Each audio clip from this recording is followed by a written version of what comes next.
everyone, perkenalkan nama aku Fitri Aningsi. Aku dari kelas 2 PEN, PM aku 121020551. Di video kali ini, aku akan memberikan sedikit materi di mata kuliah manajemen inovatif dengan tema memperbaiki kompetensi. Video ini dibuat dengan tujuan untuk menambah wawasan dan ilmu pengetahuan, juga dapat bermanfaat untuk yang menonton video ini. Video ini juga dibuat dengan sasaran kepada mahasiswa dengan mata kuliah pembelajaran yang sama, serta bagi yang menonton video ini. Untuk mempersingkat waktu, saya akan langsung masuk ke dalam materi yang akan saya sampaikan. Memperbaiki kompetensi. Jenis dan kategori kompetensi.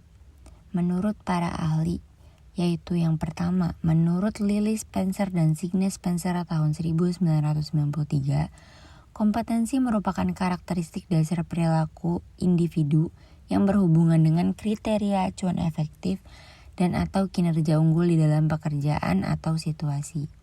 Yang kedua, menurut Training Agency tahun 1988, kompetensi merupakan kemampuan untuk menjalankan aktivitas dalam pekerjaan atau fungsi sesuai dengan standar kerja yang diharapkan. Yang ketiga, menurut Margaret Dale tahun 2003, kompetensi merupakan penggambaran dasar pengetahuan dan standar kinerja yang dipersyaratkan agar berhasil menyelesaikan pekerjaan atau memegang suatu jabatan. Kemudian komponen kompetensi yaitu meliputi motivasi menggerakkan, mengarahkan, dan menyeleksi perilaku terhadap tujuan atau kegiatan tertentu. Kemudian skill yaitu kemampuan untuk melaksanakan tugas fisik tertentu atau tugas mental tertentu. Self-concept yang meliputi sikap, nilai, dan citra diri seseorang. Traits, karakteristik fisik dan respon konsisten terhadap berbagai situasi atau informasi. Knowledge yaitu pengetahuan atau informasi seseorang dalam bidang spesifik atau tertentu. Perlunya dilakukan kompetensi yang diperbaiki, yaitu kepercayaan dan nilai. Kepercayaan dan nilai seseorang terhadap sesuatu sangat berpengaruh terhadap sikap dan perilaku seseorang.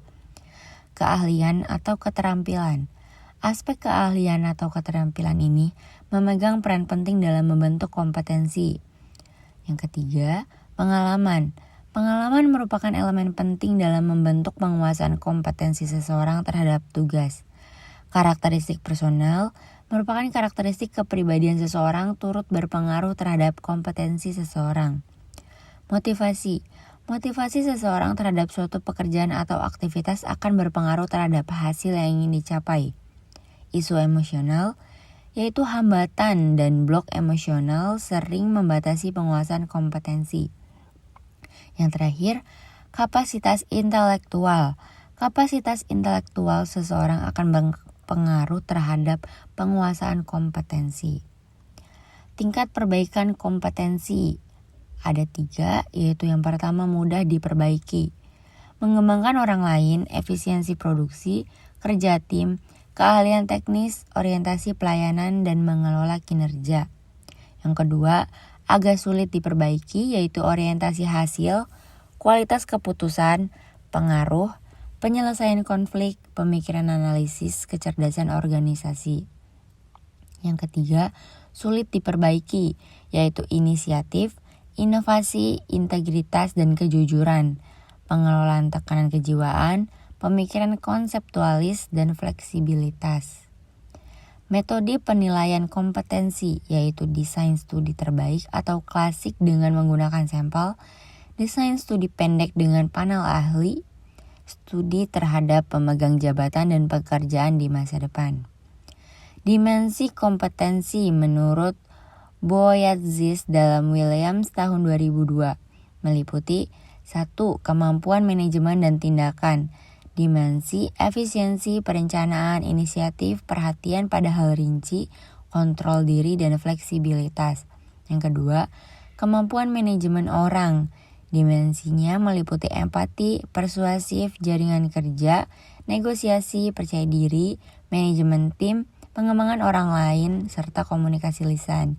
Yang ketiga, kemampuan logika analitis. Dimensinya meliputi menggunakan konsep, pengakuan pola, pengembangan teori, penggunaan teknologi, analisis kuantitatif, objektivitas sosial, dan komunikasi tertulis. Sekian yang dapat saya sampaikan. Semoga apa yang saya sampaikan dapat bermanfaat. Atas kekurangannya saya mohon maaf. Wassalamualaikum warahmatullahi wabarakatuh.